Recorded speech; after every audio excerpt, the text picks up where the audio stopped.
Hello mga Kapinoy. So ayan, nagpapapak talaga ako ngayon sa kasalukuyan ng isda. Ayan. Taran!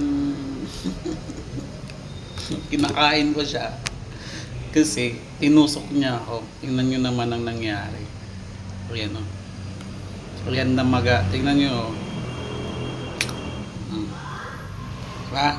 Namula yung kabil ito. Namula siya. Dahil dito yun. So, dalawa yan sila. Ayan, kinakain ko na. Bahala ka dyan. Kain tayo.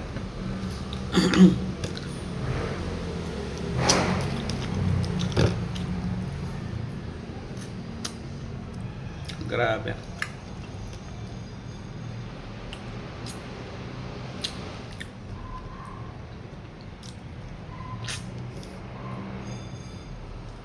Pernito ko siya eh. Sarap.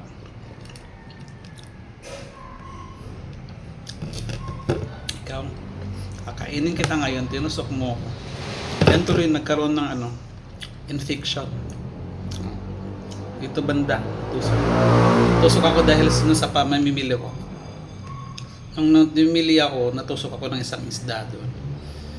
Ayun lang, gusto ko lang i-share yung nangyari dito sa isda na to. Tsaka sa kamay ko. Bye-bye. Ingat-ingat kayo sa pamimili ng isda. Maraming nang nasiraan ng buhay. Ay, nawalan pala ng buhay, sorry.